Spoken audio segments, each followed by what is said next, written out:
Welcome to voice of Tamil viewers. பிப்ரவரி 23ஆம் தேதி தாவேகாவினுடைய பரப்புரை கூட்டம் வேலூர்ல ரொம்பவே நல்லபடியா நடந்து முடிஞ்சிருக்கு. வழக்கம் போல தாவேகாவினுடைய தலைவரா இருக்கக்கூடிய விஜய் அவர்கள் டிஎம்கே மேல விமர்சனங்கள் எடுத்து வச்சும் டிஎம்கே செய்திருக்கக்கூடிய தவறுகளை சுட்டி காட்டியும் நிறைய முக்கியமான விஷயங்களை எடுத்து வச்சு பேசியிருக்கிறாரு. இதுல கூடுதலான ஒரு விஷயம் என்ன அப்படின்னு பார்த்தோம்னா, கரூர் விவகாரம் தொடர்பாகவும் விஜய் அவர்கள் இந்த பரப்புரை கூட்டத்துல வேலூர்ல பேசியிருக்கிறாரு. அதாவது இதுவரைக்கும் பார்த்தோம் அப்படின்னா, கரூர் விவகாரம் சார்ந்து டிஎம்கே மேல மறைமுகமான ஒரு குற்றச்சாட்டையும் மறைமுகமான ஒரு விமர்சனத்தையும் தான் எடுத்து வச்சு விஜய் அவர்கள் பேசியிருக்கிறாரு. ஆனா இந்த முறை பார்த்தோம் அப்படின்னா, டைரக்டா விமர்சனங்களையும் டைரக்டா பெயரை குறிப்பிட்டும் கரூர் விவகாரம் சார்ந்து சில விஷயங்களை பேசியிருக்கிறாரு. அது என்ன அப்படின்றத நம்ம வந்துட்டு வீடியோக்குள்ள பார்க்கலாம். அதை தாண்டி இன்னும் நிறைய முக்கியமான விஷயங்களும் இருக்குது. குறிப்பா ஒரு விஷயம் சொல்லணும் அப்படின்னு பார்த்தோம்னா, தாவேகாவினுடைய வாக்குறுதிகள் சிலவற்றை விஜய் அவர்கள் இந்த பரப்புரை கூட்டத்தில் பட்டியலிட்டு இருக்கிறாரு. ஏற்கனவே பார்த்தோம் அப்படின்னா, காஞ்சிபுரத்துல நடந்த உள்ளரங்கு மக்கள் சந்திப்புல சில வாக்குறுதிகளை வந்துட்டு எடுத்து வச்சு பேசியிருந்தாரு. அப்ப கூட அந்த வாக்குறுதிகளை தவறா புரிஞ்சுக்கிட்டு தப்பான செய்திகளை வந்துட்டு நிறைய பேர் வந்து பரப்பிக்கிட்டு இருந்தாங்க. அதுக்கப்புறமும் கூட விஜய் அவர்கள் அடுத்த பரப்புரை கூட்டத்தில் பேசும்போது, நான் சொன்ன வாக்குறுதி இதுதான், இதை மீன் பண்ணி தான் சொன்னேன் அப்படின்ற மாதிரி விளக்கமும் வந்துட்டு கொடுத்திருந்தாரு. ஸோ காஞ்சிபுரத்தில் ஏற்கனவே பார்த்தோம் அப்படின்னா ஒரு 12 வாக்குறுதிகளை கொடுத்திருந்தாங்க. அதற்கு பிறகு இப்போ வேலூர்ல பார்த்தோம் அப்படின்னா ஒரு 14 வாக்குறுதிகளை விஜய் அவர்கள் சொல்லியிருக்கிறாங்க. மொத்தமா சேர்த்து இதுவரைக்கும் தாவேகா தரப்புல இருந்து வெளியில வந்திருக்கக்கூடிய வாக்குறுதிகள் மொத்தம் 26 வாக்குறுதிகள் சொல்லியிருக்கிறாங்க. இது மட்டும்தான் வாக்குறுதிகளா அப்படின்னு கேட்டா கிடையாது. முழுமையான வாக்குறுதிகள் அப்படின்றது தாவேகா தரப்புல ரெடி ஆயிட்டு இருக்குது. அதிகாரப்பூர்வமா இனி வரும் காலங்கள்ல வெளியில வரும். ஸோ இதுவரைக்கும் தாவேகா தரப்புல இருந்து அந்த 26 வாக்குறுதிகளா என்னென்ன வாக்குறுதிகள் வெளியில வந்திருக்கு அப்படின்றத முதல்ல சுருக்கமா பார்த்துடலாம். ஸோ அதுக்கப்புறம் விஜய் அவர்கள் பரப்புரை கூட்டத்தில், வேலூர் பரப்புரை கூட்டத்தில் என்னென்ன விஷயங்கள் எல்லாம் பேசியிருக்காரு அப்படின்றதுல முக்கியமா உள்ளதை வந்துட்டு பார்க்கலாம். முதல்ல விஜய் அவர்கள் காஞ்சிபுரத்துல சொன்ன அந்த 12 வாக்குறுதிகளை சுருக்கமா பார்த்துடலாம்.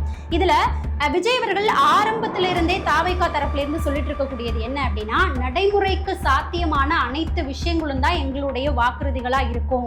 நடைமுறைக்கு சாத்தியம் இல்லாத வாக்குகளை பெறுவதற்காக சும்மா கண் துடைப்பா அதை இலவசமா தரோம் இதை இலவசமா தரோம் அப்படின்ற மாதிரி நடைமுறைக்கு சாத்தியமில்லாத விஷயங்கள் எங்களுடைய வாக்குறுதிகளா இருக்காது. பொய்யான வாக்குறுதிகளா எங்களுக்கு இருக்காது.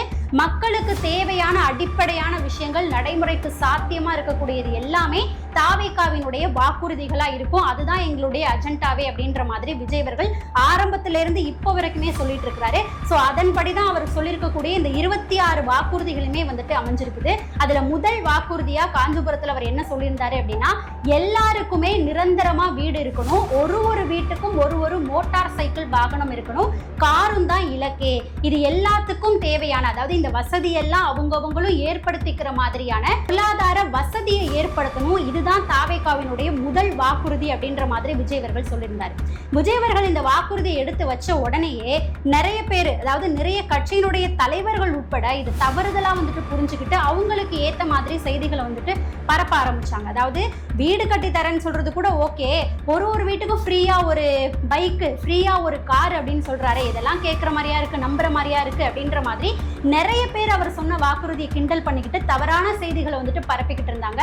ஆனா அவர் சொன்னது என்ன அப்படின்னா, இந்த வசதிகளை எல்லாத்தையும் ஒருத்தரும் ஏற்படுத்திக்கிற அளவுக்கு பொருளாதார வளர்ச்சியை ஏற்படுத்தணும் அப்படின்ற மாதிரி தான் விஜய் அவர்கள் சொல்லியிருந்தாரே தவிர இலவசமா தர அப்படின்ற வார்த்தையை அவர் எங்கேயுமே வந்துட்டு பயன்படுத்தல.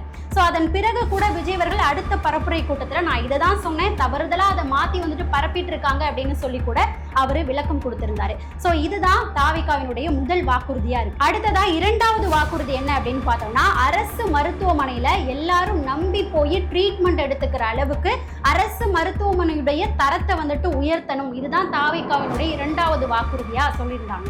அடுத்த வாக்குறுதி என்ன அப்படின்னு பார்த்தோம்னா, ஒரு வீட்லையும் குறைந்தபட்சம் டிகிரி முடிச்சிருக்கணும், ஒரு வீட்லையும் குறைஞ்சபட்சம் ஒருத்தருக்காவது நிரந்தர வருமானம் இருக்கணும். அப்படி நிரந்தர வருமானத்தை ஏற்படுத்துற அளவுல வேலை வாய்ப்புகளையும் கல்வி திட்டங்கள்ல சீர்திருத்தத்தையும் கொண்டு வரணும் அப்படின்றது தான் அடுத்த வாக்குறுதியாவே இருந்தது. அதுக்கு அடுத்ததா பார்த்தோம் அப்படின்னா, பருவமழை காலங்கள்ல மக்களும் விவசாயமும் பாதிக்கப்படாத வகையில உரிய நடவடிக்கைகள் எடுக்கணும், தொழிற்துறையில கவனம் செலுத்தணும், சட்ட ஒழுங்க சரியா வச்சுக்கணும், ஒரு பவர்ஃபுல்லான பாதுகாப்பை கொடுக்கணும். நம்ம வீட்டு பெண்கள் பயமே இல்லாம வெளியில போயிட்டு வரணும்னு இந்த வாக்குறுதிகளை தான் முதல் பகுதி வாக்குறுதியா காஞ்சிபுரத்துல விஜய் அவர்கள் சொல்லியிருந்தாரு. சோ அதன் பிறகுதான் இப்போ வேலூர்ல நடந்த பரப்புரை கூட்டத்துல காஞ்சிபுரத்துல சொன்ன வாக்குறுதிகளுடைய கண்டினியூ அப்படின்னு சொல்லி ஒரு 14 வாக்குறுதிகளை சொல்லியிருக்கிறாரு. அந்த 14 வாக்குறுதிகள்ல முதல் வாக்குறுதியா விஜய் அவர்கள் என்ன சொல்லியிருக்கிறாரு அப்படின்னா, பெண்கள், பெண் குழந்தைகள், அதுக்கப்புறம் ஆண் குழந்தைகள்னு இவங்களுடைய பாதுகாப்பும் சட்ட ஒழுங்கும் தான் நம்மளுடைய ஆட்சியில நம்பர் 1 இடத்துல இருக்கும் அப்படின்னு இந்த வாக்குறுதியை தான் முதல் வாக்குறுதியா இப்போ வேலூர்ல நடந்த பரப்புரை கூட்டத்துல சொல்லியிருக்கிறாரு. அதுக்கு அடுத்து 2வது வாக்குறுதியா என்ன சொல்லியிருக்கிறாரு அப்படின்னா, அரசு பள்ளிக்கூடங்கள், அரசு கல்லூரியினுடைய தரத்தை நம்பர் 1 இடத்துல கொண்டு வரது தான் நம்ம ஆட்சியினுடைய அடுத்த வாக்குறுதி அப்படின்றதையும் விஜய் அவர்கள் இந்த இடத்துல பதிவு பண்ணியிருக்காரு. அடுத்ததா பார்த்தோம் அப்படின்னா, இந்த அரசு தேர்வுகளை அட்டென்ட் பண்றதுக்காக தனியா கோச்சிங் சென்டர்லாம் போயிட்டு கோச்சிங் கிளாஸ்லாம் படிக்கிறோம் இல்லையா. ஸோ நம்மளுடைய ஆட்சியில அந்த மாதிரி தனியா கோச்சிங் சென்டர்லாம் போய் படிக்கவே தேவையில்ல. ஸோ அந்த தேர்வு முறைக்கு ஏற்ற மாதிரி நம்மளுடைய கல்வி திட்டங்கள்ல மாற்றம் கொண்டு வந்து அமைக்கப்படும் அப்படின்ற மாதிரி விஜய் அவர்கள் வாக்குறுதி கொடுத்திருக்கிறாரு. இதை தொடர்ந்து விஜய் அவர்கள் எடுத்து வச்ச ஒரு வாக்குறுதி தான் நம்ம தமிழ்நாட்டில் இருக்கக்கூடிய ஒரு சில அரசு பள்ளிகள்ல பெண் குழந்தைகள் பயன்படுத்தக்கூடிய கழிவறை என்ன நிலைமையில இருக்கு அப்படின்ற ஒரு கேள்வியை பதட்டத்தோட ஏற்படுத்தியிருக்கு. அப்படி அவர் என்ன ஒரு வாக்குறுதியை, என்ன ஒரு பாயிண்ட் எடுத்து வச்சாரு அப்படின்னு பார்த்தோம்னா, பெண் குழந்தைகள், அதாவது அரசு பள்ளிகள்ல பெண் குழந்தைகள் பயன்படுத்துற மாதிரி சுத்தமான, சுகாதாரமான, நல்ல தரத்திலான கதவுகள் இருக்கக்கூடிய கழிப்பறைகள் உறுதி செய்யப்படும் அப்படின்ற ஒரு வாக்குறுதியை வந்துட்டு விஜய் அவர்கள் கொடுத்திருக்காரு. அதுக்கு அடுத்த வாக்குறுதி என்ன அப்படின்னு பார்த்தோம்னா, போதை பொருட்கள் இல்லாத தமிழகம் உருவாக்கப்படும் அப்படின்ற ஒரு வாக்குறுதியை கொடுத்திருக்கிறாரு. போதை கலாச்சாரம் நம்மளுடைய தமிழ்நாட்டில் எந்த அளவுக்கு போயிட்டு இருக்கு அப்படின்றத நாம எல்லாருமே சோசியல் மீடியா மூலமாவே தெரிஞ்சுக்கிறோம். அப்பப்போ நடக்கக்கூடிய சம்பவங்கள் தொடர்பு படுத்தி போதை கலாச்சாரம் எந்த இடத்துல இருக்கு அப்படின்றத வந்துட்டு நாம எல்லாருமே தெரிஞ்சுக்கிறோம். சோ போதை பொருட்கள் இல்லாத தமிழகம் உருவாக்கப்படும் அப்படின்ற மாதிரியான ஒரு வாக்குறுதியை விஜய் அவர்கள் கொடுத்திருக்காரு. இதை தாண்டி அடுத்த வாக்குறுதி என்ன அப்படின்னு பார்த்தோம்னா, மலை கிராமங்கள்ல சுகாதார மையம், அதாவது ஹாஸ்பிட்டலும் பள்ளிக்கூடங்களும் பேருந்து வசதிகளும் ஏற்படுத்தி தரப்படும் அப்படின்ற மாதிரி விஜய் அவர்கள் சொல்லியிருக்கிறாரு. அதாவது இப்ப கூட பார்த்தோம் அப்படின்னா, நிறைய மலை கிராமங்கள்ல நல்ல ஹாஸ்பிட்டல் வசதி இல்லாம பிரசவத்துக்காக ஒரு ஸ்ட்ரக்சர்ல வச்சு கீழே எடுத்துட்டு வரக்கூடிய ஒரு அவல நிலை இருக்குது. பஸ் வசதி இல்லாத இடங்களும் அங்கங்க காணப்படுதுதான். சோ இதை வந்துட்டு மையப்படுத்தி தான் விஜய் அவர்கள் என்ன சொல்லியிருக்கிறாரு அப்படின்னா, நம்மளுடைய ஆட்சி காலத்துல பஸ் வசதிகளும் மருத்துவ வசதிகளும் இல்லாத மலை கிராமங்களே பார்க்க முடியாது அப்படின்ற மாதிரி விஜய் அவர்கள் வாக்குறுதி கொடுத்திருக்காரு. அதுக்கு அடுத்ததா பார்த்தோம் அப்படின்னா, மாவட்ட ஆட்சியர்கள், காவல் கண்காணிப்பாளர்கள் இதுலெல்லாம் பாதி அளவுக்கு பெண்கள் வந்துட்டு வேலையில அமர்த்தப்படுவாங்க அப்படின்ற ஒரு வாக்குறுதியையும் விஜய் அவர்கள் கொடுத்திருக்காரு.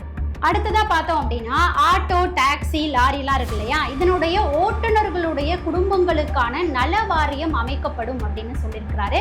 இதை தாண்டி இன்னொரு விஷயம் என்ன அப்படின்னா, தென் தமிழகம் உட்பட தமிழகத்துல தொழிற்சாலைகள் அமைக்கப்பட்டு அதன் மூலமா வேலை வாய்ப்பை ஏற்படுத்தி தருவதில் கவனம் செலுத்தப்படும் அப்படின்னு சொல்லியிருக்கிறாரு. கடைசியா 14வது வாக்குறுதியா என்ன சொல்லியிருக்கிறாருன்னா, விவசாயிகள், நெசவாளர்கள், மீனவர்கள்னு இவங்களுடைய தேவைகளை அறிந்து அவங்களுக்கு ஏற்ற மாதிரி காலத்திற்கு ஏற்ப திட்டங்கள் வகுக்கப்படும் அப்படின்றத தான் 14வது வாக்குறுதியா கடைசியா விஜய் அவர்கள் சொல்லியிருக்கிறாரு. இப்போ கடைசியா பார்த்த இந்த 14 வாக்குறுதிகளும் இப்போ சமீபத்துல வேலூர்ல 23ஆம் தேதி விஜய் அவர்கள் பேசும்போது சொன்னது. அதுக்கு முன்னாடி காஞ்சிபுரத்துல ஒரு 12 வாக்குறுதிகள் சொல்லியிருக்கிறாரு. மொத்தமா 26 வாக்குறுதிகள் விஜய் அவர்கள் சொல்லியிருக்கிறாரு. இது வந்து ஒரு சாம்பிள் தான். அதாவது இந்த மாதிரி தான் வாக்குறுதிகள் டிவிகே கிட்ட இருக்கும் அப்படின்ற மாதிரி தான் விஜய் அவர்கள் எடுத்து வச்சு பேசியிருக்கிறாரு. முழுமையான டிவிகேவினுடைய வாக்குறுதிகள் டிவிகே தரப்புல தயாராயிட்டு இருக்குது. கூடிய விரைவிலேயே அதிகாரப்பூர்வமா டிவிகேவினுடைய வாக்குறுதிகள் வெளியாகும். அடுத்ததா பார்த்தோம் அப்படின்னா, நான் வீடியோட ஆரம்பத்திலேயே சொல்லியிருப்பேன், கரூர் விவகாரம் சார்ந்து விஜய் அவர்கள் இந்த முறை வெளிப்படையா பெயரை குறிப்பிட்டு பேசியிருக்காரு அப்படின்னு சொல்லியிருந்தேன் இல்லையா. ஸோ கரூர் விவகாரம் சார்ந்து விஜய் அவர்கள் என்ன பேசியிருக்கிறாரு அப்படின்னா, இப்போ சமீபத்தில் தமிழ்நாட்டினுடைய முதல்வராக இருக்கக்கூடிய மு.க. ஸ்டாலின் அவர்கள் கிட்ட நிருபர் அவர்கள் கேட்கும்போது மு.க. ஸ்டாலின் அவர்கள் என்ன சொல்லியிருப்பாங்க அப்படின்னா, எனக்கு எல்லாருமே வந்து நண்பர்கள் தான், இவங்க எல்லாரையுமே நான் நண்பர்களாக தான் பார்க்குறேன் அப்படின்ற மாதிரி ஒரு வார்த்தையை சொல்லியிருக்கிறாரு. ஸோ அதை குறிப்பிட்டு விஜய் அவர்கள் இந்த இடத்துல வச்சு பேசியிருக்கிறாரு. என்னையுமே நீங்கள் வந்துட்டு நண்பர் அப்படின்ற மாதிரி தான் சொல்லியிருக்கிறீங்க, அப்படி நண்பனாக பார்த்துருந்தீங்க அப்படின்னா கரூர் விவகாரத்தில் பழியை தூக்கி என் மேலே போட்டிருப்பீங்களா, உங்களுக்கு மனசாட்சின்னு ஒன்று இருந்திருந்தா அந்த மாதிரி நீங்கள் பேசியிருப்பீங்களா அப்படின்ற மாதிரி விஜய் அவர்கள் கேட்டிருக்காரு. அதாவது சிஎம் அவர்களுடைய பெயரை குறிப்பிட்டு விஜய் அவர்கள் கரூர் விவகாரத்துல பேசியிருக்காரு. அடுத்ததா பார்த்தோம் அப்படின்னா விஜய் அவர்கள் பேசும்போது ஒரு இடத்துல அவருடைய வாய்ஸ்ல நடுக்கம் ஏற்பட்டு கண் கலங்கி ஒரு இடத்துல நின்றுப்பாரு.